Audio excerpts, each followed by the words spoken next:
What is going on, everybody? It is a Tuesday afternoon here in New York City. Dan Graca sitting in for Stephen A. on the Stephen A. Smith Show on ESPN Radio and seen across the world on ESPN News. 888-SAY-ESPN is our telephone number, 888-729-3776.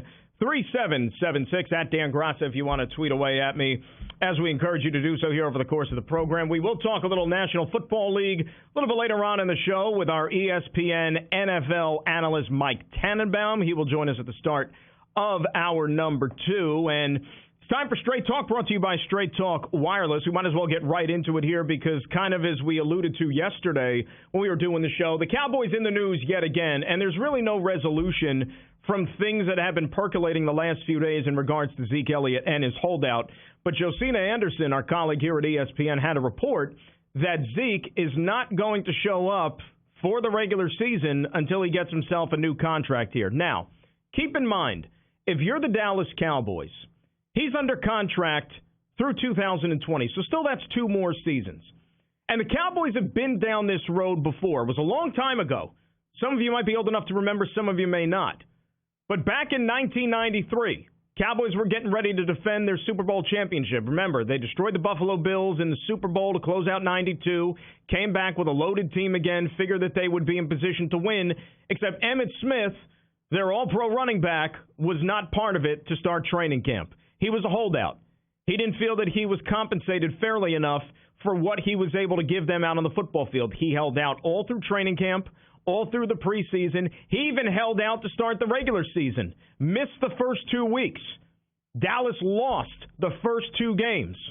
Jerry Jones decided, you know what? I like winning a heck of a lot more than I like losing. So he decided to open up his checkbook. They gave Emmitt Smith a good, big, new, fat contract, made him the highest-paid running back in the league at the time.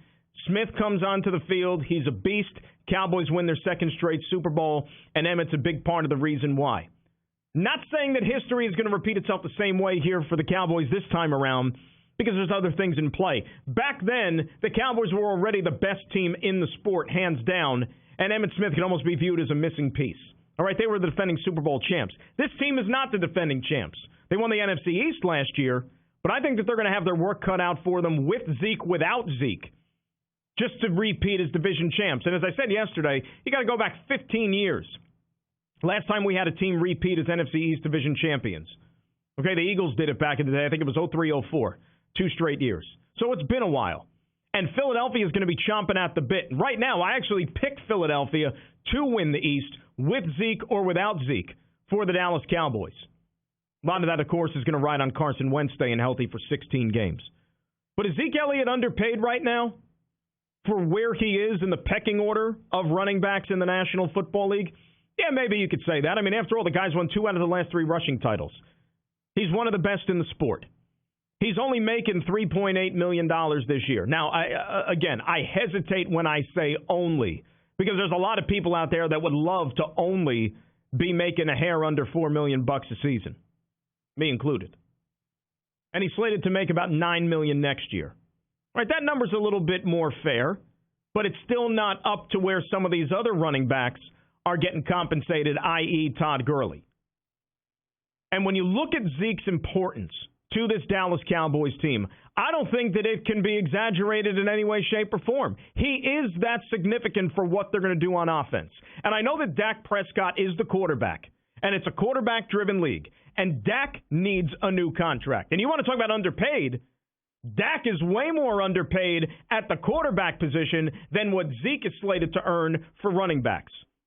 We said it yesterday on the show. Dak right now is slated to make somewhere around slated to be the 78th highest paid quarterback in the National Football League. He's only made $1.6 million so far in his career. And that's the luxury the Dallas Cowboys have when you find a player of his talent in the mid-rounds of the draft. He gets onto the field, he seizes control of the starting job, and he becomes your guy.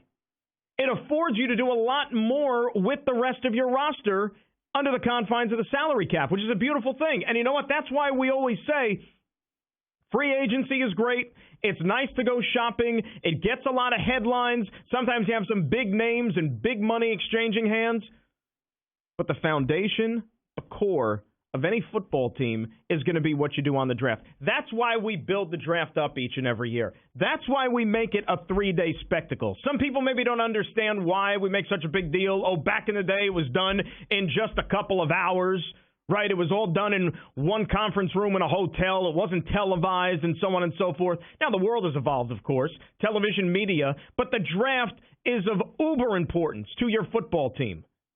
And if you're very talented when it comes to a scouting staff, you might be able to find some gems that go undrafted. We see guys that go undrafted make the Hall of Fame.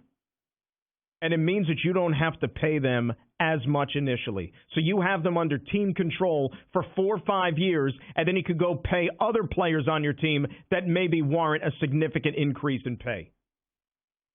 And the Cowboys right now, that clock is ticking. This might be the last season that they have with Dak Prescott on what amounts to a pretty affordable contract, right? Seattle Seahawks played that game not too long ago when they had Russell Wilson still on his rookie deal, a guy who was not a first-round pick, a guy who was not making crazy money. So it allowed the Seahawks, John Schneider, Pete Carroll, to go out there and pay a bunch of guys on that defense, to pay the Legion of Boom, to get other guys on that unit, which became a championship-caliber defense and really became the foundation of what became a Super Bowl champ. Cowboys don't have a Super Bowl to show for that yet, right? Not just yet. And this might be the last chance they get because Dak Prescott needs a contract. Amari Cooper needs a contract to go with Zeke Elliott. And most people you talk to, and I'll pose the question a little bit later on to Mike Tannenbaum because after all, he was a GM in the National Football League. He's dealt with this stuff when it comes to unhappy players, negotiations, so on and so forth. Very public holdout with Darrelle Revis, if you remember, back in the day with the Jets that played itself out over Hard Knocks. And we all got an inside look into that. But this is different now because you have what amounts to 3 of the key positions on your football team all on the offensive side: quarterback, running back, and wide receiver. The quarterback normally is going to get taken care of first. And from all the conversations that the Dallas Cowboys have had and what Jerry Jones has said publicly, Stephen Jones, it seems as if Dak Prescott is still going to be the guy who's going to get taken care of first. And in most cases, you probably agree with that. You say you have to make the quarterback happy. It's a quarterback-driven league. You would subscribe to that theory. But this is unique with Zeke and the Dallas Cowboys. Because Zeke means that much to this offense, as we've said. But he really doesn't have much of a leg to stand on. Because he's still got 2 more years left under that contract. And it's not like he's making league minimum here. I threw the numbers at you a couple of minutes ago. $3.8 million followed by $9 million next year. That's good money. It's maybe not upper echelon, top-paid running back in the NFL, but it's still pretty good. So I can appreciate the stance that the organization is taking when they say, no, you're under contract. You're not going into your walk year. You have an extra season after that. And in most instances, if you're a club, multiple seasons of team control, you think you got it made in the shade. You know, you heard that term a lot, team control, in the last week when we got to the deadline, the trade deadline in Major League Baseball. When you talked about guys maybe being on the trade block and, you know, why are they attractive? Well, because they have multiple years of team control, so you might be able to get a nice haul coming back in terms of prospects. It's no different like that in the NFL. Similar concept. You want to be able to have guys that you have slotted in and budgeted when you craft out your salary cap for the next coming years. There is money to spend. The Cowboys do have it. Salary cap keeps going up. They should be able to get something done here. What's their pecking order? Again, by all accounts, it sounds like it's going to be the quarterback. Now, can the Dallas Cowboys win without Zeke Elliott, without a happy Zeke Elliott in tow? When you look at the beginning of their schedule this year, let's say the holdout goes into the regular season, and that's something you have to entertain. Cowboys open against the Giants at home week 1. Week 2, they go on the road and take on the Washington Redskins. So whether you think the Giants and the Redskins are going to be playoff contenders or not, and right now, it's probably a reach to say that either one of them are, but those are still 2 divisional games. Okay, division games are important in case you haven't heard.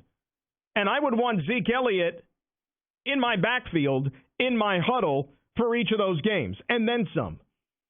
We got the Miami Dolphins in week 3. at home if you want to look a little bit further beyond that. So at least on the surface, those first 3 games are probably manageable. You know, maybe in the back of their minds, they've already had these conversations, which I'm having with you right now. You know, do you think that they look at their schedule and say, boy, you know, Giants, Redskins, Dolphins, you know, those teams aren't going to be that good probably. You know, we could probably beat them without Zeke Elliott. And then let's see if he wants to cave and, you know, make sure that he comes back for when the schedule starts to heat up. Saints, Packers, following that.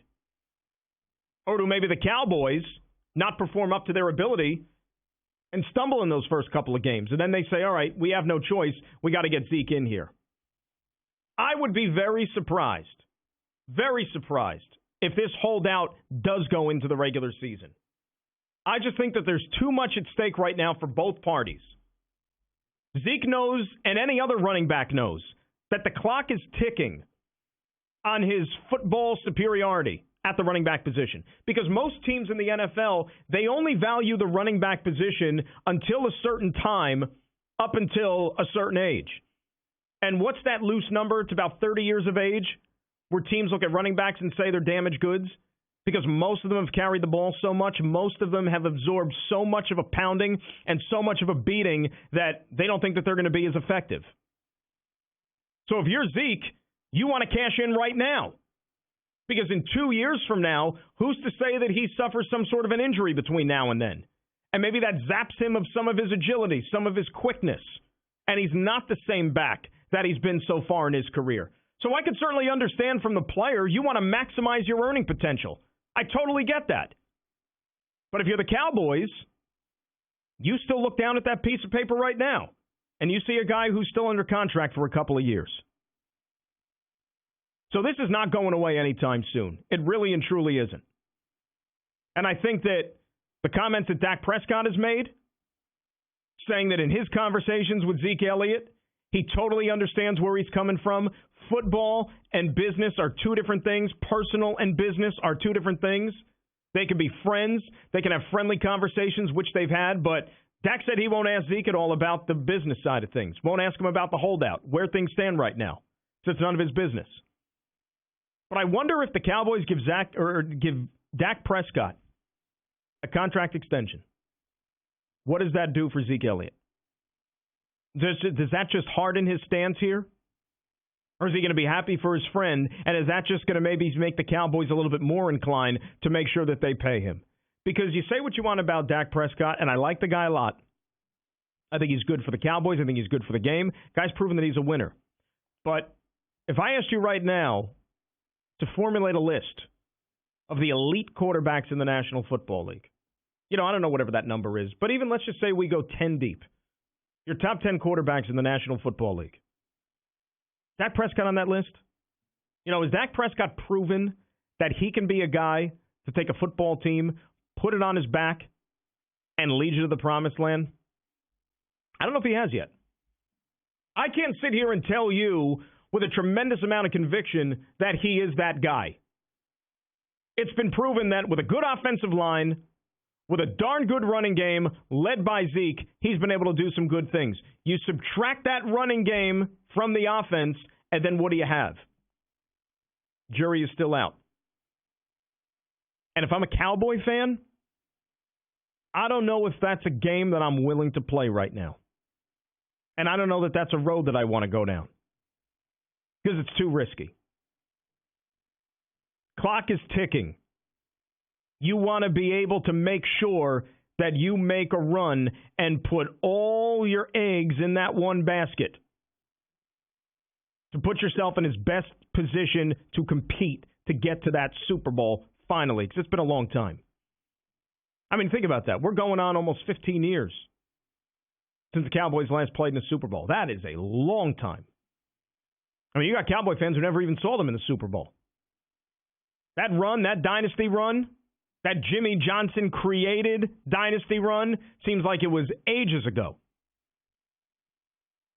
And when you look at the NFC, forget about just the NFL in general. The NFC, you got some good teams.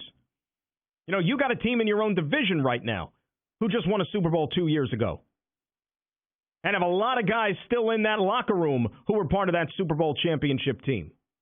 And they have a quarterback who, if he could stay healthy, plays the position better than the guy who was the quarterback when they won that Super Bowl. So this is dicey. And Cowboy fans are growing impatient. And if they had it their way, they would just pay anybody. Pay them all. Make sure they're all happy and get them in camp and get them in to where you can start competing for that top prize again. So we'll talk about the Cowboys situation and what do you think the pecking order should be? Whether it's the quarterback, whether it's the running back, as to who you make sure you take care of first if you're Jerry Jones at 888-SAY-ESPN, 888-729-3776. We touched on the baseball briefly yesterday, the conclusion of the show. And we didn't get a chance to talk about the Mets, who yesterday continued their winning ways, not once, but twice, sweeping a doubleheader from the Miami Marlins. Granted, it's the Marlins. You're supposed to beat them. But I don't care who you're playing. If you have a doubleheader, it's tough to win both games of that doubleheader in a given day. Mets were able to do that. They came from behind in dramatic fashion in game number 2 with 3 home runs in the 7th inning, back-to-back with Conforto and Alonso to put them ahead. The place was rocking. And now for the first time since May the 3rd, the Mets have a winning record. And I know that they have feasted on the little sisters of the poor since the All-Star break. They got the best record in the sport since the All-Star break. And if you would have told me a month ago that I would be sitting here talking about a Mets team that actually was in contention and was in the running to sneak into a wild card, I would have said you were crazy. No way, no how. Because they had not shown you any indication whatsoever that they were capable of turning this thing around. And the schedule was kind to them, and they did what you're supposed to do. Beat up on bad teams. But that's all going to change soon. Because they have the Marlins for the next 2 days. Then they're going to take a day off. And then the Washington Nationals are coming in for a big weekend series. And then they got to go on the road and visit the Atlanta Braves, the team that's in first place. And then the schedule gets even more difficult as you move through the rest of the month and then into September. So this is not going to be easy. But a couple of things have happened here for the Mets which have allowed them to get back into the mix here. Number one, they finally are getting the starting pitching like we expected them to get from the get-go. Jacob deGrom, the reigning Cy Young winner, one of the best 2-3 pitchers in all of baseball, is now steadying and anchoring this staff. And once again, looking like that Cy Young winner from a year ago. And overall, he's had a very good year. Not quite on the level he did last year. Take away a few bad starts he had back in April, May. He's probably right where he was a season ago. Noah Syndergaard, to me, has been the biggest X factor. Because the last few times out, this is a guy which is now starting to resemble the Thor moniker that he fashions himself, and that the nickname everybody gave him a few years ago when he was one of the top starting pitchers in baseball. But he has not been one of the top starters, one of the top 10 starters for the last 2-3 years, for a variety of reasons. Durability concerns, just stuff wasn't there. The thing that I look at Noah Syndergaard, and what made me scratch my head, was the confidence seemed to be lacking. This was a guy who had the bravado. This was the guy who went out there and could throw it through a brick wall, challenged hitters. Remember the World Series in 2015. He takes the ball game 3 at Citi Field, throws the ball right behind Eduardo Escobar's head to start the World Series game. Meet me 60 feet, 6 inches away, he would say. But now, despite the fact that he was the subject of trade rumors, Mets decided to stand pat, hold on to him, and maybe there's a little bit of a comfort zone there. And he's starting to feel a little bit more settled in again, and he can block out all the trade stuff. Because he was just named the National League Player of the Week, and he's out there dominating again. So if you get deGrom, and you got Syndergaard pitching like co-aces, if you will, at the top of this rotation, that's only going to better them. Zach Wheeler's been steady. They decided not to trade him, even though he's a free agent at the end of the year. They make the bold move to get Marcus Stroman from the Toronto Blue Jays. He wasn't great his first time out, of course, over the weekend in Pittsburgh. Maybe a little jittery, little nerves, pitching for his hometown team. You expect him to be better next time out moving forward. You got to like where this team is at. Is it sustainable? Do I think that they're eventually going to get all the way there? I'm still not sure. Because the schedule is going to stiffen up a little bit here. But I will say this. The Mets have the makeup of a team that is the classic, you don't want to play them, you don't want to see them if you do get into the playoffs because of that starting pitching. And you saw what happened the last time they made one of these crazy runs in 2015 when they won the division and got into the playoffs with all that young pitching and rode it all the way to the World Series. I don't know if they're winning the NL East this year because the Atlanta Braves are a very good team. And they still got a lot of ground to make up. They're 8 back in the loss column of the Braves. I don't think they're catching them. Wild card is extremely realistic. You hate to get yourself into one of those one-game playoffs, but you're a Met fan. Don't you like the prospect of having Jacob deGrom? You give him the baseball, one game for your life? I think any Met fan would sign up for that. I don't care who's in the other dugout and what team you're facing. And the other thing that's helping the Mets in this race, in this quest, is that these other teams that are in contention are kind of falling by the wayside a little bit, right? Arizona traded away Zach Greinke. Can you really think they're a playoff contender if they trade away your best pitcher? Milwaukee, despite the fact they win last night, they're in shambles right now and in a little bit of free fall. Their starting pitching is a mess. And offensively, even though they had a breakout game last night, they've really been struggling of late. Christian Yelich is trying to carry that team single-handedly. And then Washington and Philadelphia ahead of them in their own division, they certainly have their flaws as well. So you have a bunch of imperfect teams. It's all about who's going to get hot and stay hot as we close out the next 50 games here of this baseball season. But at least they're giving you a reason to watch and to be entertained. Something I didn't think was any way possible a month ago. That was Straight Talk Wireless. Everything for less. It's only at Walmart. Now, do you have frequent heartburn like the kind where you have antacid stashed everywhere in case it pops up? You know what I mean. You keep some in your bag or your desk or your car or your nightstand. You have those chalky tablets ready for whenever and wherever heartburn strikes. Well, listen up. There's an easier way to deal with your heartburn. Prilosec OTC. Just one pill a day will last a full 24 hours with zero heartburn. Kick your antacid habit. It's possible with Prilosec OTC. Use as directed for 14 days to treat frequent heartburn, not for immediate relief. Dan Graca in for Stephen A. It's a Stephen A. Smith Show on ESPN Radio.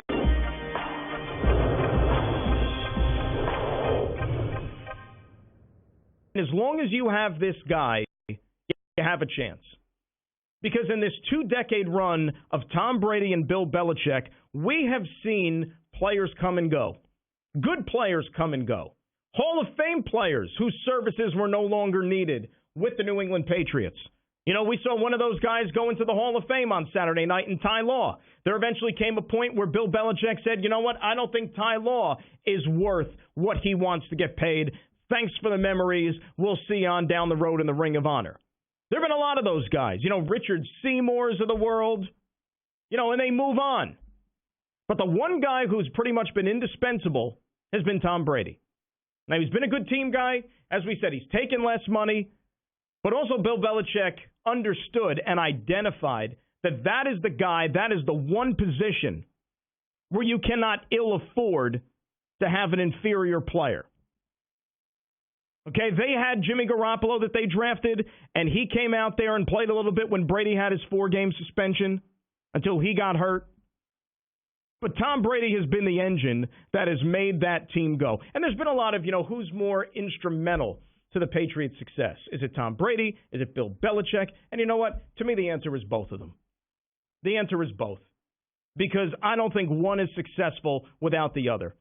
Bill Belichick, great football mind, great coach. When he was the head coach of the Cleveland Browns, he wasn't winning Super Bowls. All right? When Tom Brady was injured in 2008 and missed the whole season, you know, they had a pretty decent year with Matt Castle as the quarterback, but they didn't win a Super Bowl, didn't even make the playoffs, if you remember. They help each other out. They're good for each other, and I think that they both acknowledge that. But the funny thing about it is, remember just a couple of years ago, we had that big piece written up on ESPN about, boy, you know, Brady, Belichick, Kraft, they're growing tired of each other. Eventually, this is all going to come apart. You know, this could be the last time we see these guys working as a trio, as a group, as the New England Patriots, as we know them. They're still alive. They're still kicking. They're still going at it. And would it shock anybody if this team is back in the Super Bowl again in 2019?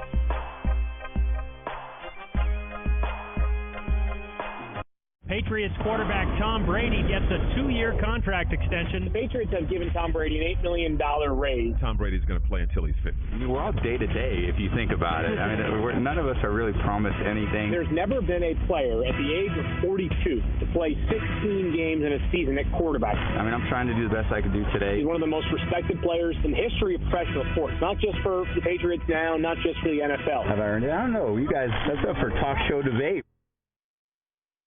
The Stephen A. Smith Show on ESPN Radio is presented by Progressive Insurance. Guests on the Stephen A. Smith Show appear via the Shell Pennzoil Performance Line.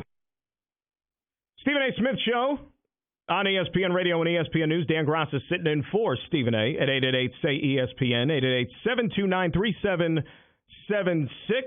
Find me on Twitter at Dan Graca, Graca. And if you missed any of my opening segment, go check it out on demand in the Stephen A. Smith Podcast, brought to you by the Capital One Quick Silver Card, earning unlimited 1.5% cash back on every purchase everywhere.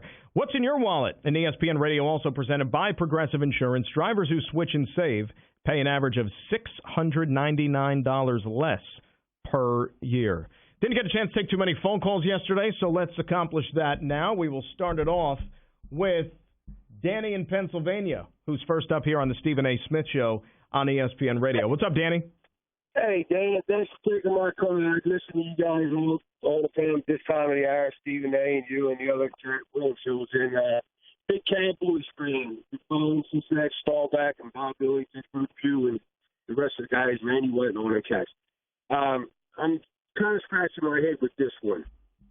Jerry Jones is a big businessman. He recruited both Elliott and Prescott, and he had to know that this was going to come down to the price.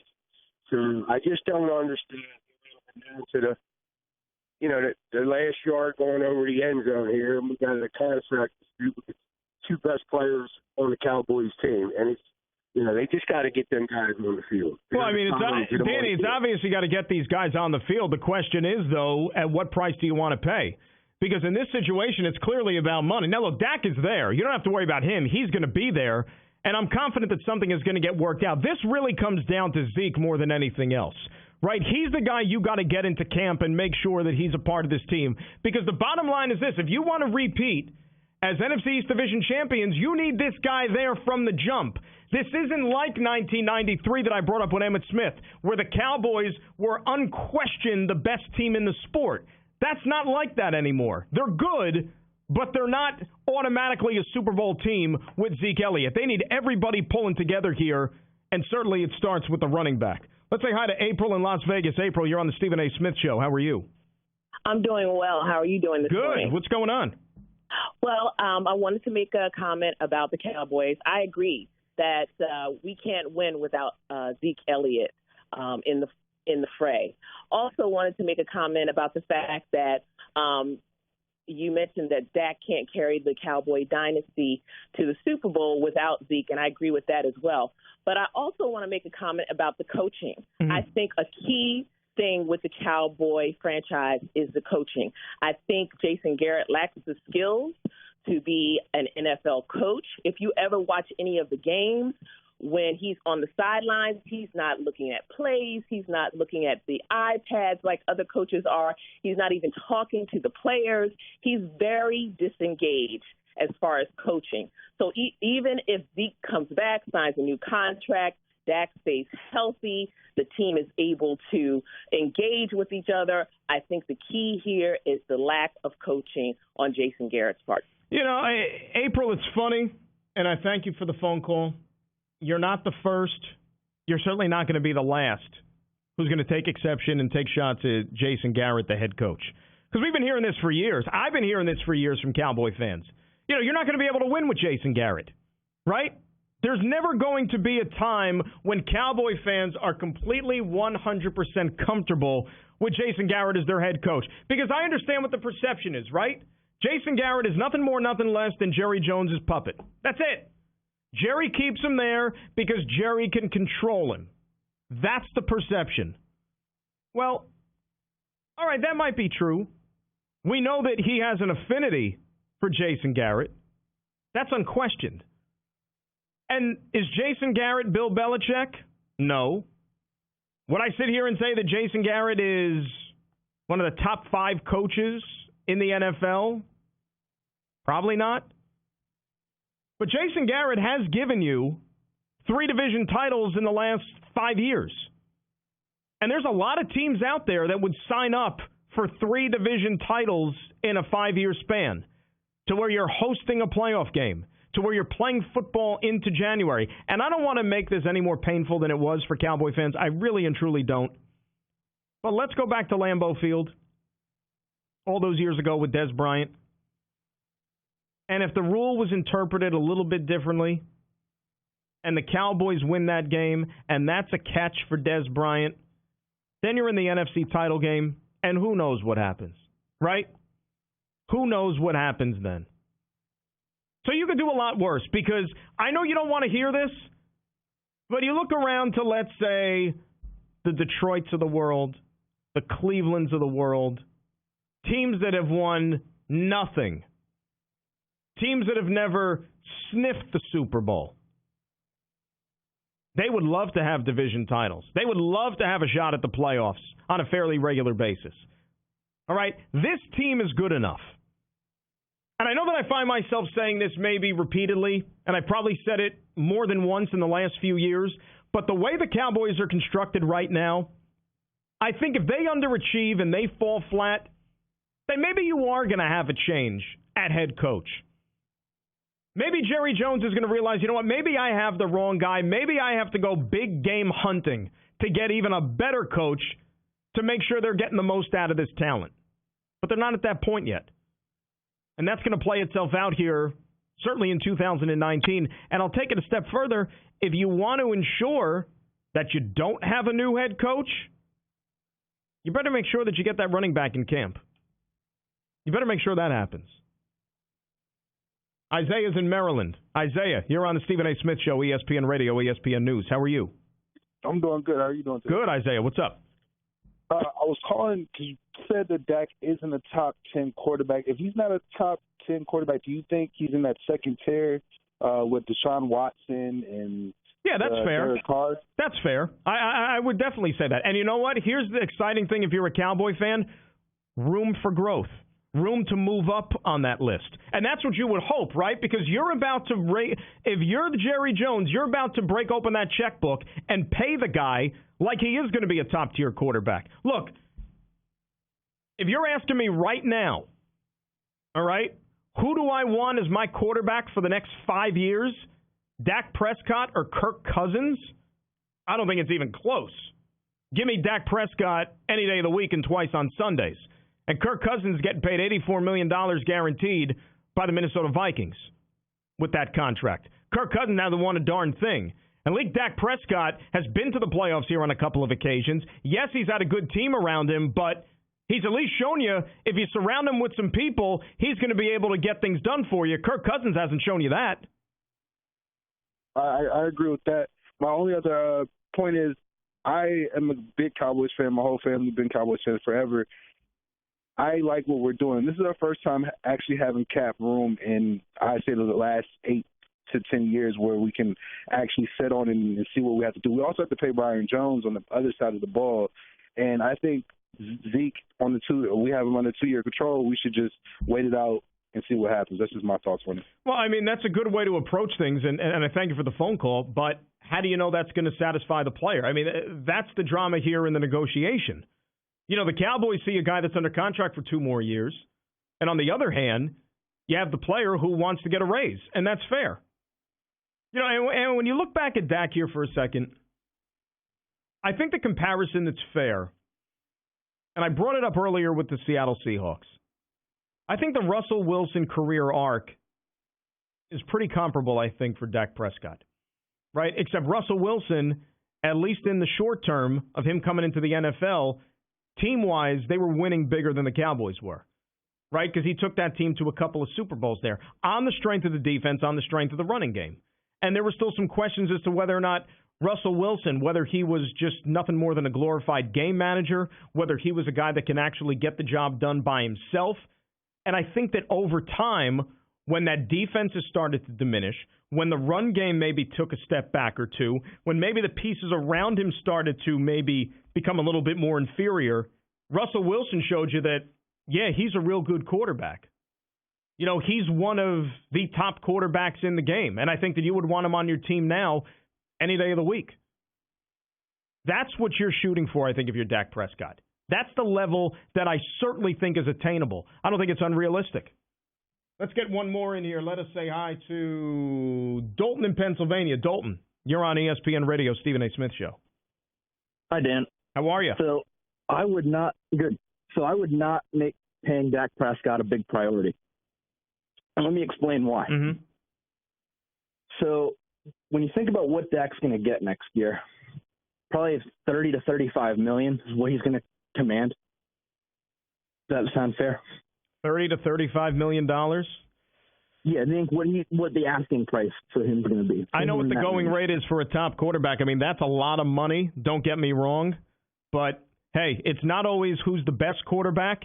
It's when you get paid, because it seems like these contracts are just topping one another here. So, you know what? He might get around $30 million a year. Who knows? Exactly. So now you look at the free agent market for quarterbacks upcoming here, and I think there's guys where you can get close to the same production. Not necessarily the same production, I'm not saying that, but you can get probably pretty close for $20 million or less.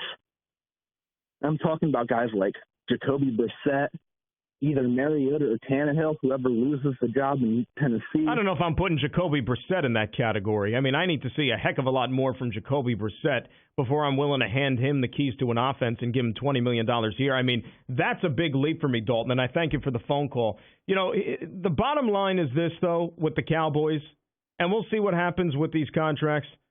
You got to like the fact that they took care of Tank Lawrence, because a pass rusher to me is right up there underneath a quarterback when you're talking about importance in what you're doing to construct a football team. This day and age, a pass-happy league, you want to get yourself a top-flight pass rusher. No other way about it. Cowboys have that guy in-house. And you could sleep easier knowing that that guy is not going to be an ex-Cowboy anytime soon. That was smart business by Jerry Jones. 888-SAY-ESPN, 888-729-3776 is the telephone number. It's Dan Graca sitting in for Stephen A. It's the Stephen A. Smith Show here on ESPN Radio and ESPN News. Nature Valley Sweet and Salty Bars are the indulgent break you deserve in your day. Have you tried the dark chocolate?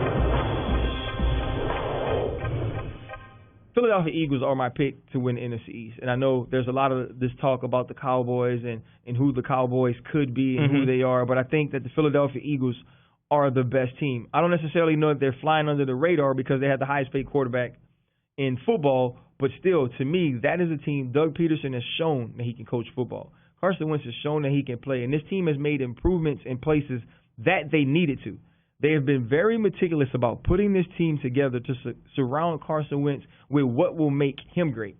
And for me, well, you know, much as we talk about the Dallas Cowboys and we're talking about the Cleveland Browns and all of these teams that have done these things to improve, I think getting Carson Wentz is an upgrade over Nick Foles, having him healthy, and I think adding Jordan Howard, Deshaun Jackson, the secondary being a year older, a year more experienced, helps this team actually, I think, contend to represent the NFC in the Super Bowl. Real quick, too, Daniel Jones takes over for Eli Manning Week what? Week, I hope never. Never. Honestly, I hope. Can he fend them off, though? I hope he. I don't know. I don't know if he can. I just think there's so much scrutiny around the Daniel Jones pick, and I do believe that quarterbacks can be ruined. And I'm not saying that this kid doesn't have the talent to do it, but you look at what's going on with the wide receivers in New York. You get rid of Odell Beckham, so he's gone. You have Golden Tate, who could be suspended for 4 games right now. Yep. That's under repeal. Corey Coleman is out. And so there's all these things happening around these players that you need, right? It's already going to be a ton of pressure on Saquon Barkley. If Daniel Jones has to quarterback this team with protection issues, with wide receiver issues, you can have a David Carr type situation, and that's not something you want. The line is a little bit better, though. They have upgraded that to a certain degree. They like have. the Zeitler acquisition, Remmers, put him on the right side. We know that that's the guy who started in the Super Bowl, had a rough day against Von Miller, we know. But that's still, Von Miller, though. That's Von Miller. You're not going to face Von Miller every week. Right. The thing with the Giants, too, you worry about Saquon, given the nature of the position, too, and what they're asking of him. You just don't want to see that guy get run into the ground, right? They're going to ask a ton of him, and I think, to whom much is given. Obviously, this guy has an immense amount of talent, and he seems to want to carry the team. But right now, I think the Giants have to be smart in the ways that they use him and making sure you're getting him opportunities in space and not everything has to be earned the way we saw it last year.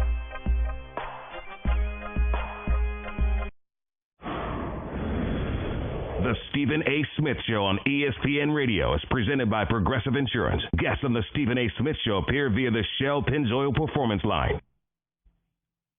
Stephen A. Smith Show on ESPN Radio and ESPN News. Dan Graca sitting in for Stephen A. at 888-SAY-ESPN, 888-729-3776. And the Stephen A. Smith Show brought to you live from the Heineken River Deck above Pier 17 at South Street Seaport. And we're also being brought to you by Pennzoil Synthetics, taking synthetic motor oil performance to a whole new level. Make the switch to Pennzoil Synthetics today. We'll do some NBA in hour number 2. NBA.com put together a list because we just wrapped up another decade of NBA basketball officially. So NBA.com had a bunch of analysts, staff, writers, whatnot. NBA TV, they were incorporated as well. And they voted for the all-decade teams in the NBA, first, second, third team of the 2010s or the 2010s or whatever you want to call it with this decade that just finished up. Some interesting choices, some choices that maybe I would beg to differ with. So we'll go over those coming up in the next hour. But Mike Tannenbaum will start us off here, hour number 2, go around the NFL with our ESPN NFL analyst. Right now, though, let's say hi to Grover in Long Island. Grover, you're on the Stephen A. Smith Show, ESPN Radio. How are you? I'm alive, highly favored, truly blessed. It's all we can ask for, right? That's true. I mean, one day at a time. I just lost my brother this morning, 7:15, but that's not why I'm calling you. Well, God bless you and your family. Thank you. I'm calling about the Zeke issue. Zeke Elliott? Mm-hmm. I have a problem with Jerry Jones playing hardball. As much money as he has, I'm sure he's got, a lot of problems with paying bills and stuff. But you know what? People in Rhode Island, New York, New Jersey, Michigan, if they play 6 games without Zeke Elliott, he's going to see his whole team crumble. Any game that he sees without Zeke Elliott, he's going to see his team crumble. And you know what? There's going to be an outcast, an outcry from a lot of people all over this country if Zeke is not playing for the Dallas Texans. He's got fans in every state of this union that we live in. Well, we know that, Grover. We know that. There's Cowboy fans everywhere. And look, if you're saying are the Cowboys going to regret not having Zeke Elliott there to start the season, yeah. And I told you the schedule at the beginning of the show. First couple of weeks, it seems like they're fairly manageable. It's not the end of the world. But this is a team that should have a Super Bowl or bust mentality. Just winning the NFC East again, maybe eking out a playoff game, and then bowing out in the second round. I mean, that's not good enough. I mean, the Cowboys have been there. They've been doing that for years. How about getting back to the game? That's the goal here, and you need Zeke for that. Mike Tannenbaum joins us to start hour 2. Stephen A. Smith Show, ESPN Radio, ESPN News. Every day, visionaries are creating.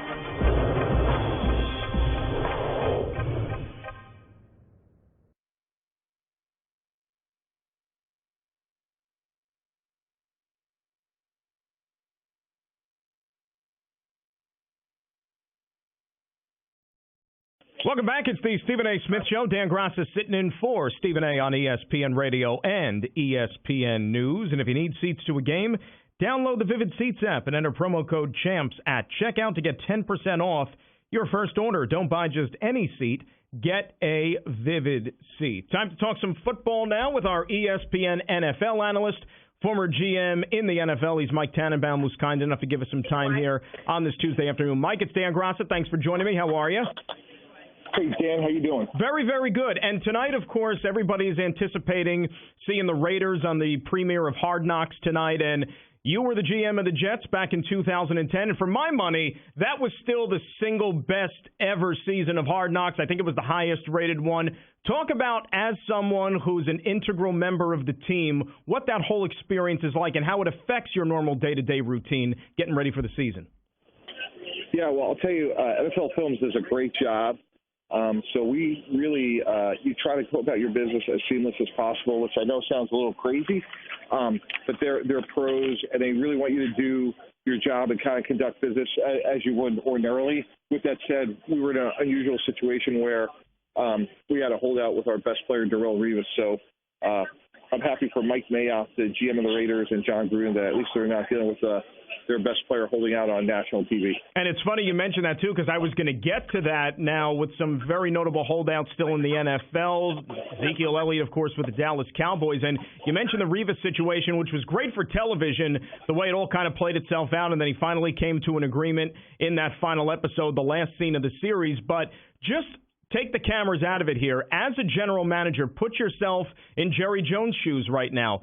How would you be handling the Zeke Elliott situation, and when do you get to the point where you say, you know what, I think we might have to act here because we don't want to risk alienating one of our most important players? Yeah, I would take care of Dak Prescott first. He's the starting quarterback. He's done everything right, not only on the field but off the field. And, you know, Ezekiel Elliott has 2 years to go on his contract, and obviously he's played great, but I think sequencing is important, and the first player I would reward would be the starting quarterback, Dak Prescott. Now, is that because it's the quarterback position? We live in a quarterback world now in the NFL, or do you just discount the fact that he still has 2 more years left on his contract and take away the fact that he's a running back? Yeah, I think it's a combination of all those things. Again, you know, he's had some off-the-field hiccups, and those are not insignificant. So I take all those factors into account. He has 2 years to go on his contract.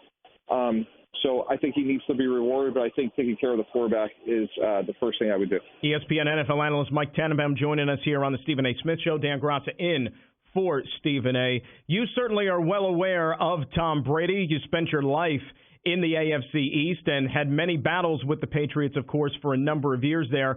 Signs a contract extension. We know he gets a nice bump up here for 2019. But those are voidable years the next 2 seasons, so really nothing is assured of his time in Foxborough beyond this 2019 campaign. Do you think that there might be any sort of hesitation from Brady's standpoint that maybe he would even give consideration to playing someplace other than New England? Well, you know, you never know in our business, but I would be surprised just from a standpoint of, look, he's had a historic run with the Patriots.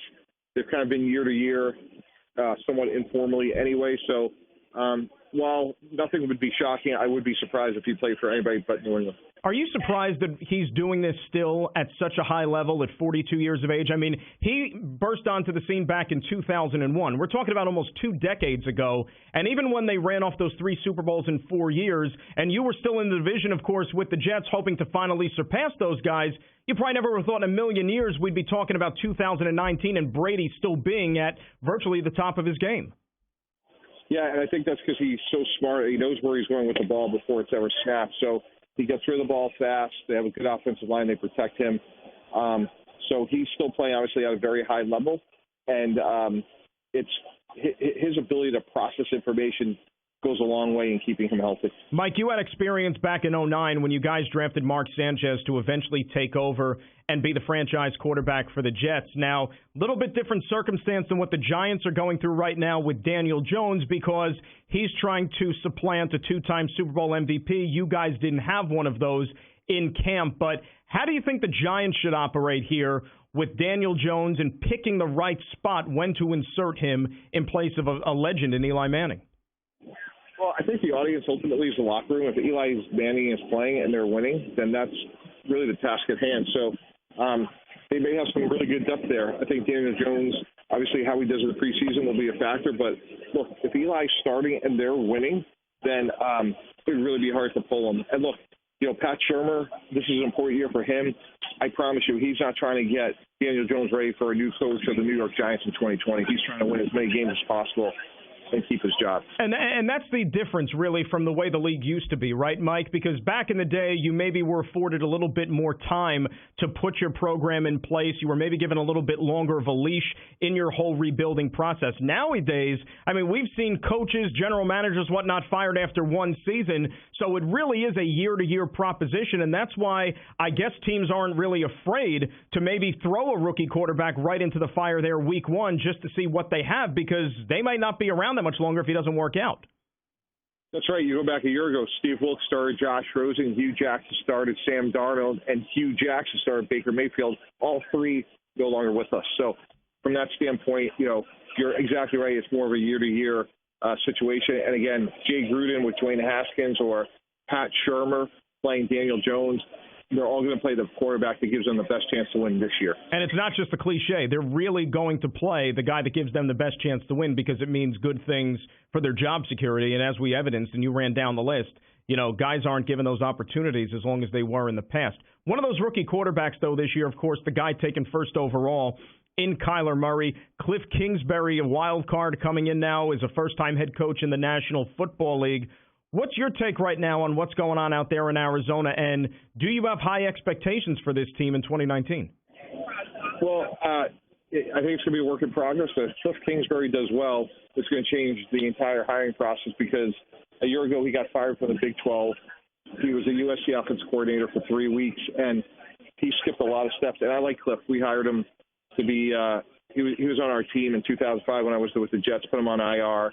You could tell that he wanted to be a coach, but if he does well, I mean, there's so many great coaches out there that have paid their dues for a long time, and to go from being let go of a Big 12 school to being a winning NFL head coach, in my opinion, is a heavy lift. But if he does well, it will make the 2020 NFL hiring season so interesting. You spend a lot of time in an NFL front office. You were responsible for hiring and firing coaches. If you were to undergo that process, starting a team, like you said, there's a lot of coaches, good, bad, assistants, college coaches, whatever, that paid their dues. And then this Cliff Kingsbury was kind of someone who came out of nowhere, a guy who was let go by Texas Tech there. Do you think that that would be an avenue that you were more inclined to go to when looking for the right candidate to be a head coach? Or would you maybe be more comfortable with a guy who has paid his dues, as you said? Well, I think at the end of the day, wherever they come from, it's about leadership. It's about leading men. So however that manifests itself, because I think there's a lot of really good college coaches that could make the change. I just think it's more of a standpoint of there's a lot of wisdom that needs to be learned. You look at the AFC North, and Mike Tomlin's never had a losing record in 12 seasons. John Harbaugh, an excellent coach, and Freddie Kitchens, who very well may be a good coach one day, was a running back coach this time a year ago. There's just these guys have a huge learning curve, and be it Cliff Kingsbury or Freddie Kitchens, they may turn out to be good coaches, but you're growing and learning in a very public venue. ESPN NFL analyst Mike Tannenbaum joining us here on the Stephen A. Smith Show. Dan Graca in for Stephen A. on ESPN Radio and ESPN News. You mentioned the AFC North, so let's head there. And Freddie Kitchens, this is quite an undertaking for a first-time head coach here. Not to say that he doesn't have a lot of talent in that room. He has plenty. The team went out there and made some bold moves. But do you think with all those personalities in that locker room, that might be just a little much for a first-time head coach to really undertake? That's a really fair point. And I'm more interested in seeing how they deal with a win when they win 10-6 than a loss when they're in the 40s because, they're going to score points and there's a lot of high-octane personalities. So if they lose and it's a high-scoring game, I don't think they'll be hard to manage. But when they win 6-3 and Baker's 10 of 18 with 2 picks, I think that may be more of a challenge. It's funny, Mike, the Pittsburgh Steelers, who for so long have been one of the franchises, the true flag-bearer franchises of the National Football League. You mentioned Mike Tomlin, never had a losing season. Now you subtract Le'Veon Bell, who wasn't playing last year, but he was still part of the franchise. Antonio Brown has now moved on to the Oakland Raiders. Ben Roethlisberger gets a new contract extension. Are people maybe writing the Steelers off foolishly just because you lose a couple of key players? Because the way I look at it is you got a head coach who doesn't know losing. You have a quarterback who's done winning pretty much throughout his career, a darn good offensive line. Should we maybe be giving the Steelers more credit here going into the season? Yeah, I think that's a really good point. Look, it's not like anyone's going to serve them up and just hand them, a free slice of pizza here. They got to earn it. But with that said, maybe they'll talk about, Smith-Schuster in the fall. They may talk about James Washington, just in terms of they've done a remarkable job year in and year out of replacing players. And I think that's a really fair point. I think they'll be in it at the end. Again, they got to earn it. So Mike Tomlin's one of the game's finest. Lamar Jackson burst onto the scene last year in Baltimore, and there was a lot of debate as to whether or not that type of offense, that type of system with this type of quarterback was going to be sustainable for the long run. And it's a guy who normally is going to be making plays with his legs and getting him outside the pocket and that sort of thing. But could that hold up over a period of time from just a durability standpoint? Do you have concerns now that this is clearly Lamar Jackson's offense with Baltimore? I think that's a really fair point. It's going to be interesting to see if he could play 16 games. I'm fascinated to watch what John Harbaugh and Greg Roman does with that new look Raven offense, playing two tight ends so much, moving them around, getting the ball to Hollywood Brown behind the line of scrimmage. My concern would be kind of what you talked about. Can Lamar Jackson sustain that for 16 games and deal with, getting hit as much as presumably he will, because he'll be, the ball will be in his hand so much. And the reason I bring that up because it leads me to Cam Newton, who had another shoulder procedure during the offseason. They're bringing him along real slowly. He's got a new throwing motion, but as you know, Cam Newton has sustained a lot of hits over the years, but Cam Newton is built like a linebacker. Lamar Jackson isn't, and ultimately Cam Newton succumbed to some of these bumps and bruises from over the years. So that's my concern with Lamar Jackson. Not as big a guy as Cam Newton, but as far as Cam is concerned, do you think that maybe we see a little bit different way that he goes about playing the position now that he's had to gone under the knife again? Yeah, Dan, I agree with that. I think he has to learn when to throw the ball away. Punting's a great play.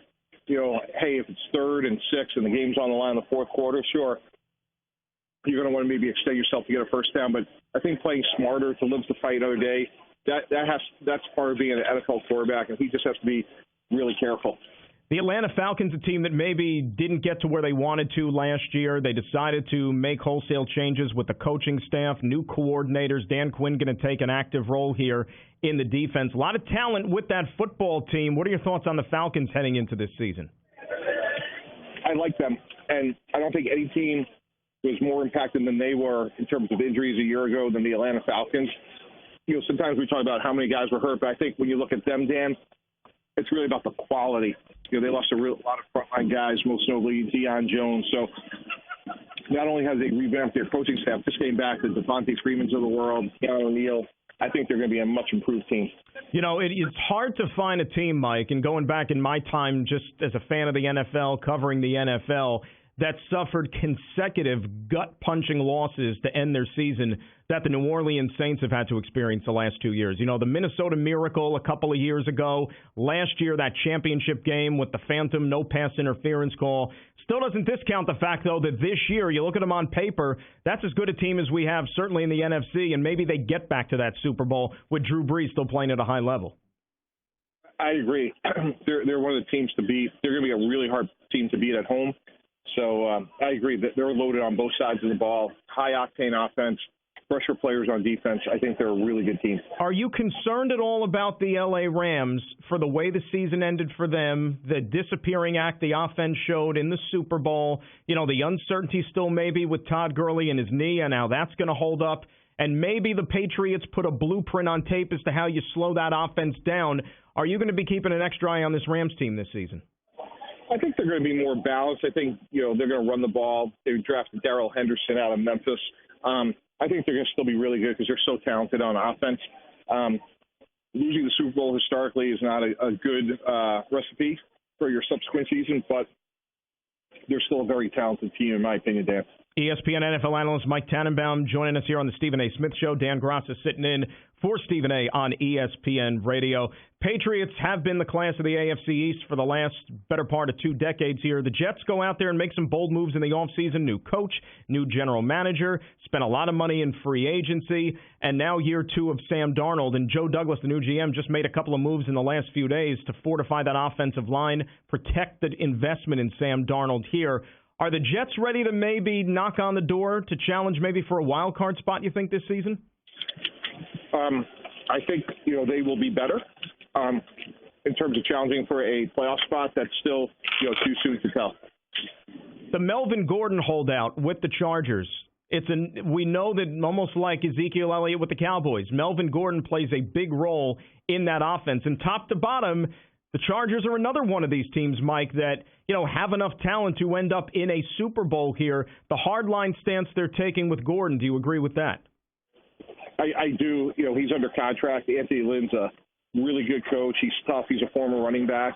And I don't think you reward the behavior of having one sit out of camp, because then all you're going to do is invite subsequent holdouts. So he's a good player. He's replaceable. And I'm not surprised that, the Chargers are taking the position that they are, Dan. The Green Bay Packers, it's funny. You look at them going into 2019, and certainly since Aaron Rodgers took over as the starting quarterback, I can't remember a year, Mike, where maybe the expectations on the outside were as low for this Packers team than they are going into this season. Rookie head coach in Matt LaFleur. We know that it was a nasty fallout between Aaron Rodgers and Mike McCarthy. How do you handicap the Packers here for this season? I think they're going to be better. I like Matt LaFleur. I think they're going to be a improved offense. They made a lot of changes on defense. I think Rashawn Gary will be moved all around in Mike Pettine's defense. So I think they'll be in the discussion for the NFC North champion. But if you play devil's advocate with Matt LaFleur, and look, the jury is still out. We don't know how he's going to fare, but you look at his most previous stop with Tennessee last year, and he didn't really do much for Marcus Mariota, and the offense, frankly, got worse. So you say to yourself, well, now he's taking over a Green Bay team with Aaron Rodgers. Are they going to be successful despite the head coach, or is he actually going to be able to have more of an impact moving forward than he did with that Tennessee offense last year? Well, I think you go all the way back to his days in Washington with RG3, Kyle Shanahan in Houston. Matt LaFleur is a good coach, and I expect that offense will improve during the course of the season. It may not look great from day one, Dan, but I think Matt LaFleur, I believe in him, and again, I think they'll do a good job. It may just not happen overnight. $84 million guaranteed last year the Vikings gave Kirk Cousins. Certainly the season they had last season was not the year that they envisioned, certainly when you invest all that money in the player. And there's a lot of talk as to whether or not Kirk Cousins is truly elite, worth that kind of money. We know that. But the fact they didn't make the playoffs last year was a huge disappointment. Can we expect any better from Kirk Cousins and the Vikings? And how much of a target do you think is on his back, given the paycheck and what the expectations are? Yeah, for me, I think the key there is going to be Kevin Stefanski. I think he's a really talented coach, and he's the new offensive coordinator there. I think he's going to have a big impact on Kirk Cousins, look for them to be more balanced, and I think he'll make that whole offense better. And I think Kirk Cousins is a better quarterback when it's play action and you have an effective run game.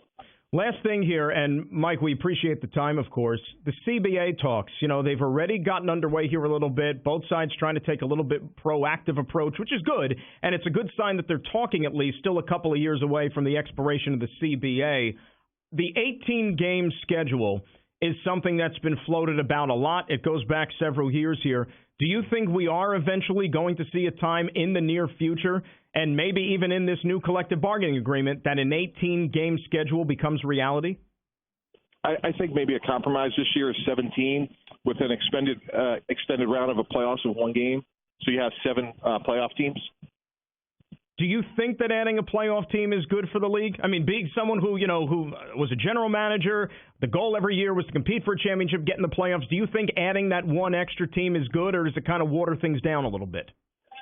I think it's a balanced approach. It certainly helps drive revenue, which is good for everybody, and makes the pot, that pie that much bigger. So I think it may be a compromise. Mike Tannenbaum, ESPN NFL analyst. Thanks for joining me as always, Mike, and have yourself a great rest of the day, my friend. Okay. Thanks, Dan. Appreciate it. All right. Mike Tannenbaum joining us here on the Stephen A. Smith Show on ESPN Radio and ESPN News. The thing about adding the extra playoff team, I understand that it's going to make things a little bit more exciting. More teams are going to be involved down the stretch, kind of like what the second wild card has done for Major League Baseball. If you're a fan, you might have more of a shot. But making the playoffs in the NFL still, to me, is special.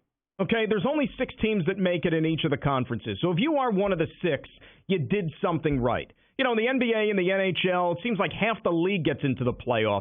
But it still kind of is special when you do it in professional football. And that would be the only thing that concerns me about adding an extra team in each league. Now, of course, they want to do it because it means revenue television-wise, because you're going to have to sell that product to some competing network, whoever it might be, one of your partners here with the NFL, and they're going to get richer for it. That's why they want to do it more than anything else. But from a fan standpoint, I could do without having an extra playoff team in each conference.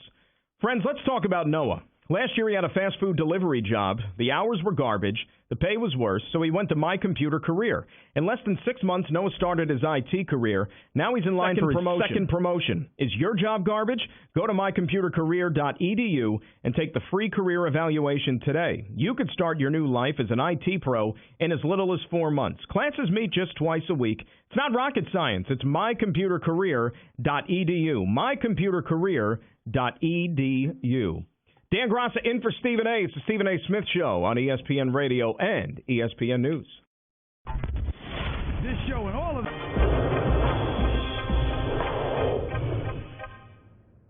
As long as you have this guy, you have a chance.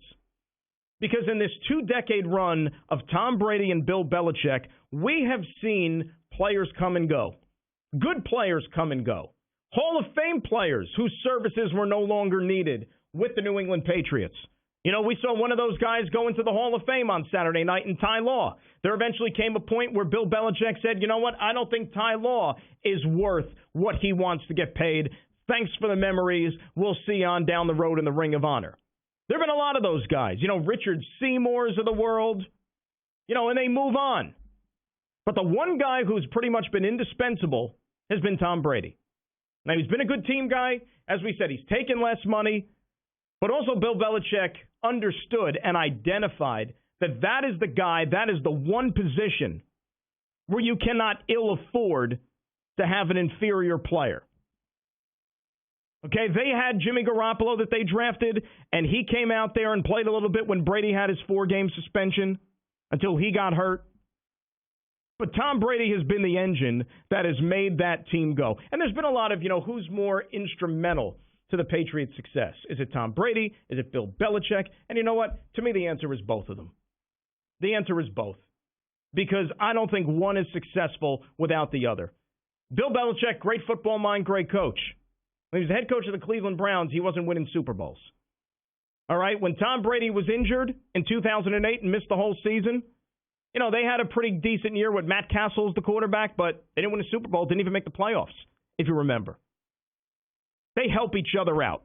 They're good for each other, and I think that they both acknowledge that.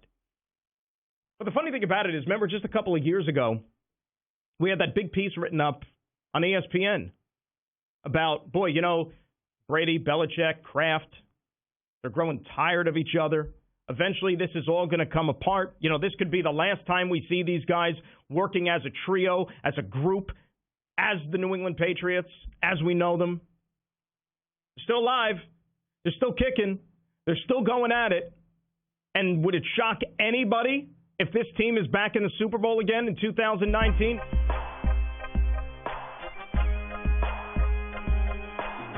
Clippers had been Kawhi Leonard's focus for this entire process. They knew this was a high-risk gamble. A lot of those role players that they would ideally have loved to have on the Lakers with Anthony Davis and LeBron James have been snapped up by other teams in the last 5 days. They now have to scramble and figure out how best to utilize the rest of their cap space. For the first time, 2 of the top teams in the league will not only be in Los Angeles, but share the same arena.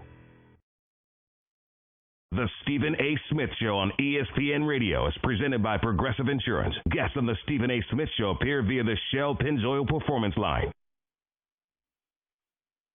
Stephen A. Smith Show on ESPN Radio and ESPN News. Dan Graca sitting in for Stephen A. 888-SAY-ESPN is our telephone number, 888-729-3776. And ESPN Radio is presented by Progressive Insurance. Quote, buy, and save on home insurance with Progressive's new Home Quote Explorer. It's only at Progressive.com. At Dan Graca is where you can find me on Twitter here. And we thank Mike Tannenbaum for hopping on with us here a little bit. I teased this a little bit earlier in the show. And this is the time of year where, you know, the seasons are on hiatus a little bit.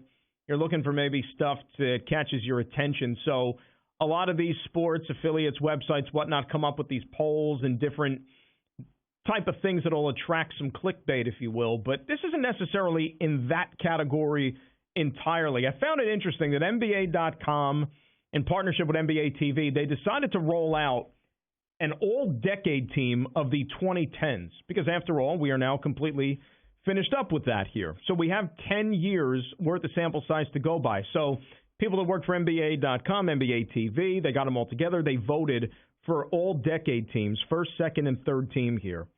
Some of them are no-brainers. Some of them you could take exception with. And there were a couple notable admissions that really just ran out of room and ran out of space as far as I'm concerned. But the criteria was simple here. They decided to go with 2 backcourt players, 3 frontcourt players. So while it's not entirely positionless, there is sort of something that they want to hold to a standard. Now, the first team, it's very difficult to argue with any of the selections here. Curry, James Harden, LeBron, Kevin Durant, Kawhi Leonard. I think we could agree that those have been the 5 guys here for this past decade. Second team, it's interesting. This second team can be defined by the no rings team. Right? None of these 5 guys that made second team have ever won a championship. And there's only one guy that's won a league MVP. Chris Paul, Russell Westbrook, who gets your MVP there, and he's the only guy in this group that's been to the NBA Finals as well. And then in the front court, and this is where you maybe kind of take exception with a couple of these, Carmelo Anthony, Blake Griffin, and Anthony Davis. Now, before we talk about who could maybe come out of there and who could go in, let me give you the third team, because this is what first caught my eye, because there was a bunch of outrage when I saw this thing pop up last night on social media about one of the names that landed on this third team. And I think you know where I'm going with this. Third team is Dwayne Wade, because remember, a lot of the success of Dwayne Wade and those Heat teams, those came at the beginning half of the decade. In the last few years, as he's gotten to be an older player, of course, I think that's why you see him there on the third team. Kobe Bryant makes the third team. And this is where people were up in arms online. How is Kobe only on the third team? Why isn't he higher on this list? Why isn't he at least on the second team? I mean, after all, he's Kobe Bryant. Paul George, Giannis Antetokounmpo, LaMarcus Aldridge round out the third team. Let's start with Kobe for a second. Kobe's an all-time great. Kobe's one of the best to ever do it. But think about this here. It's the all-decade team of the 2010s. Kobe's last championship was in 2010 when the Lakers beat the Boston Celtics. Okay, so then you're talking about an entire decade where the Lakers were not winning championships any longer. Kobe got older. Kobe's play started to diminish. Injuries became a factor. So in this decade, when you're looking at the body of work for Kobe, 1 title, he was 4-time All-NBA, and really only 4 top-notch caliber seasons to where you would just be completely blown away by. So I think that then it's justified that you're putting him on the third team. I mean, if you want to put it nicely, you might even be saying that it's generous that they put him on the third team. He's fortunate to even be on the third team. When you look at some of these other guys who didn't even crack the list, and I'll list them for you right now. Overall body of work, this is what we're supposed to be talking about here, for the decade itself, right? Look at a guy like Damian Lillard. Damian Lillard didn't find his way on this list, and I'm just talking about even like third team. Okay, Lillard's played 7 years in the league. He's averaging 23.5 points a game. Made a handful of all-star teams. Lillard has a compelling case to be on this team. What about Kyrie Irving? Kyrie's been in the league 8 years. He's been to the finals 4 times. He's won a championship. He's hit big shots to help his team win a championship. And he averages over 22 points a game. If I'm Kyrie Irving, I wake up this morning, I see this list, and I raise my hand like the kid in the back of the classroom, and I say, where am I? Why am I not included on this? He's got a compelling case. And then if you want to keep it even more recently here, what about Klay Thompson? Where's room for Klay? Last 5 years, the Golden State Warriors have pretty much dominated the NBA.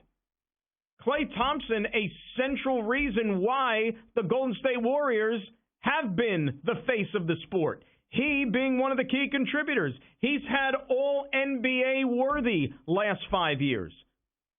But when you look at it as a whole, you say, well, maybe the first part of the decade, and he wasn't around the whole time, but those first few years don't exactly bowl you over. It wasn't really until Golden State and Steve Kerr got in there and they started being a championship caliber team when Klay Thompson's game took off as well.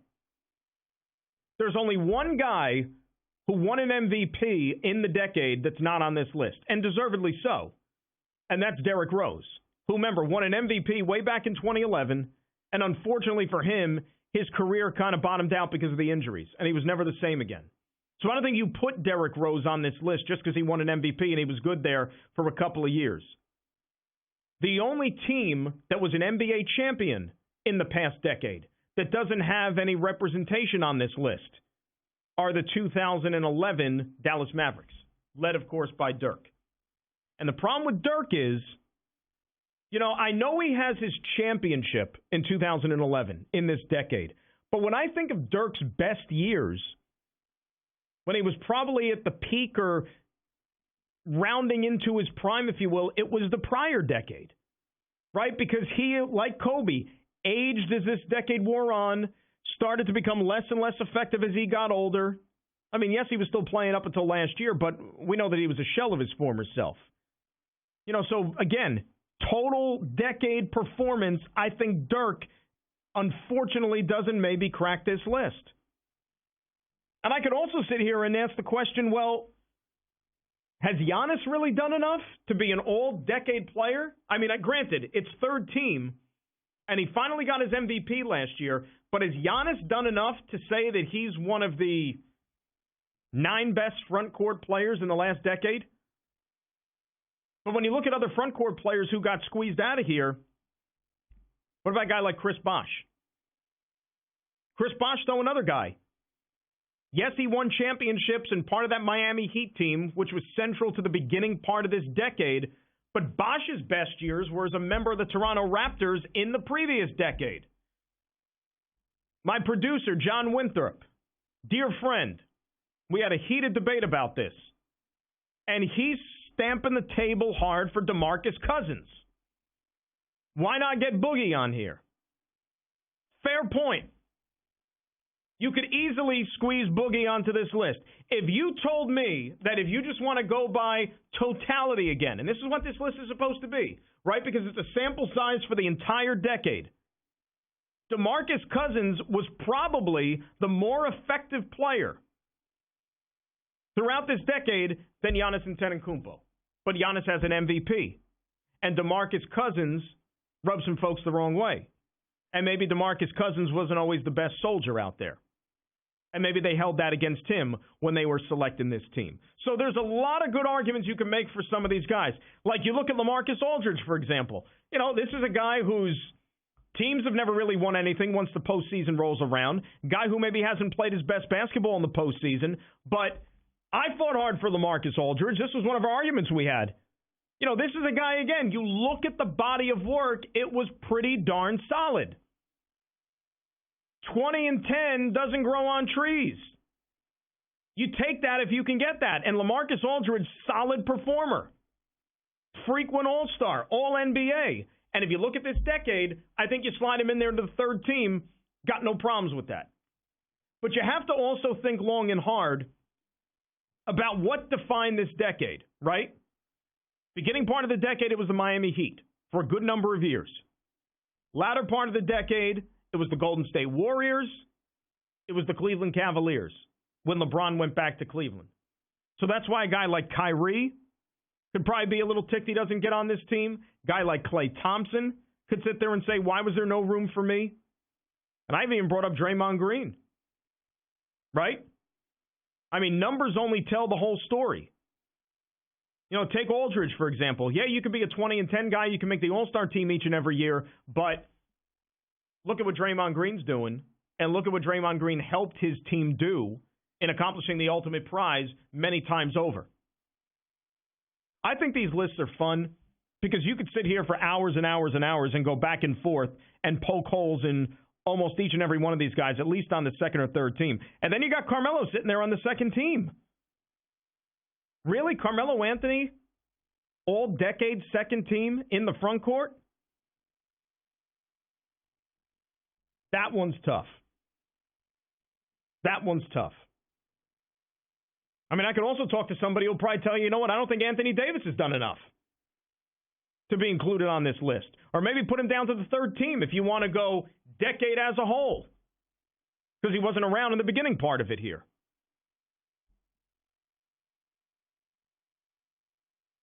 And no rings at all on that second team. No championships whatsoever. And only one trip to the finals. But there's different criteria you can measure this thing. How much of an emphasis do you place on championships? How much of an emphasis do you place on stats? How much time they spent in the game? You know, is it weighed or geared more towards the front half of the decade like you have with guys like Kobe? I think Kobe, again, generous to be on the third team. Generous. With some of these guys who were on the outside looking in that couldn't crack the list. You can weigh in on this. 888-SAY-ESPN, 888-729-3776. We also didn't have an opportunity yesterday to weigh in on the Christmas Day slate of games that the NBA has leaked out there, which is kind of like that first day when people start paying attention here to the NBA season. They kind of have the entire sports landscape by themselves. A couple of surprising selections there. We'll talk about that, too, and try to squeeze in some calls. Dan Graca in for Stephen A. It's the Stephen A. Smith Show on ESPN Radio and ESPN News.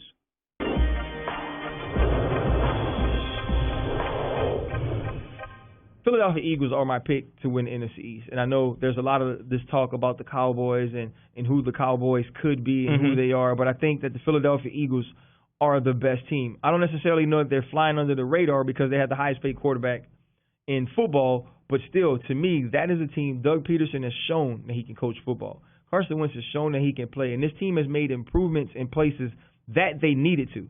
They have been very meticulous about putting this team together to surround Carson Wentz with what will make him great. And for me, when, much as we talk about the Dallas Cowboys and we're talking about the Cleveland Browns and all of these teams that have done these things to improve, I think getting Carson Wentz is an upgrade over Nick Foles, having him healthy, and I think adding Jordan Howard, Deshaun Jackson, the secondary being a year older, a year more experienced, helps this team actually, I think, contend to represent the NFC in the Super Bowl. Real quick, too. Daniel Jones takes over for Eli Manning Week what? Week, I hope never. Never. Honestly, I hope. Can he fend them off, though? I hope he. I don't know. I don't know if he can. I just think there's so much scrutiny around the Daniel Jones pick, and I do believe that quarterbacks can be ruined.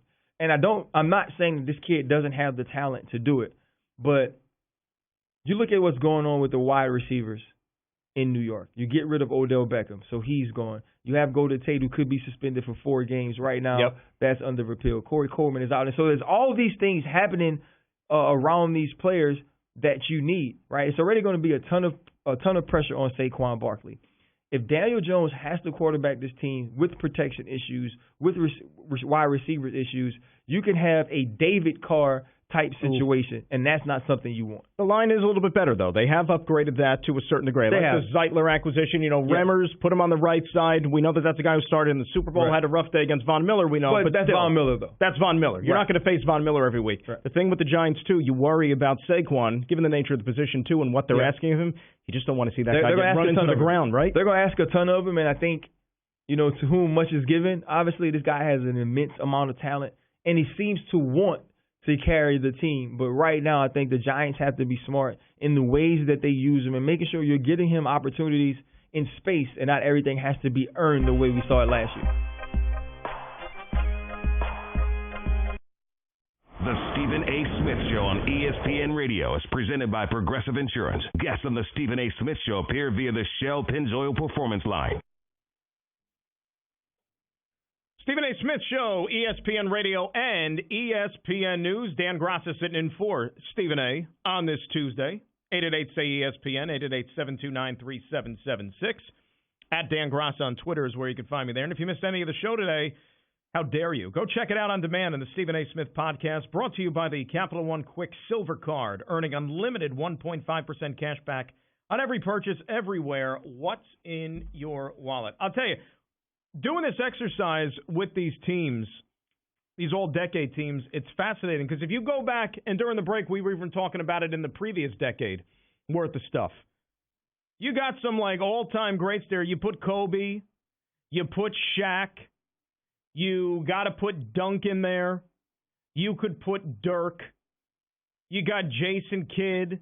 You got Steve Nash. I mean, good luck coming up with a starting for Allen Iverson in the first decade of the 2000s. And then, oh, by the way, what about a guy named LeBron James? Does he squeeze onto that All-NBA first team? You got to put Kobe. You got to put Shaq. You got to put Duncan. Those three. And if we're going to go by the same rules, 2 backcourt players, 3 frontcourt players, Kobe's in the backcourt with who? You giving that to Steve Nash? You giving that to Jason Kidd? You giving it to Allen Iverson? Who are you giving it to? LeBron's going to slide into the frontcourt or no? Or are you going to put him in the backcourt? Because then you have a compelling argument for a Dirk Nowitzki, for example. This would be tough. It really would. I guess you almost got to put LeBron on that first team of the previous decade. Because remember, he came into the league in 2003, played long enough, got a team to the NBA Finals, established himself as the player. And if you're putting some of these guys on this decade's team that maybe haven't been around as long, I mean, shoot. You're putting Anthony Davis on the all-second team for this decade. LeBron James is easily better than second team for the previous decade. I think you put him in the first 5. I really would. Now, that's just me. Maybe we'll do one of these lists. Who knows? Maybe we'll get it off the ground and running here. Christmas Day games for the NBA this year. Full schedule will be out soon, hopefully, please. Lakers, Clippers, that's one that's going to attract the most eyeballs. That in Milwaukee against Philadelphia. You got Houston, Golden State. Boston visits Toronto. And the Pelicans, led by Zion and company, visiting the Nuggets. Kind of surprised. No New York team. Not even so much the Knicks, but the Brooklyn Nets. I thought they would maybe get that noon game this year if you didn't want to give it to a rebuilding Knicks team. I guess Kyrie maybe they didn't feel was a box office draw enough. And then the Utah Jazz. How about some love for Utah? They were a good team last year. They went out there and improved themselves, I think, even more during this offseason. Show some love to the Utah Jazz, please. But those are the breaks. And thankfully, the NBA season will be back here pretty soon, and we'll find out who's going to be playing who when the whole schedule gets released. Thanks to Mike Tannenbaum. Thanks to everybody for watching, for calling, for tweeting. Dan Graca saying so long in for Stephen A. on the Stephen A. Smith Show, ESPN Radio and ESPN News. Have yourselves a great Tuesday, everybody. See you next time.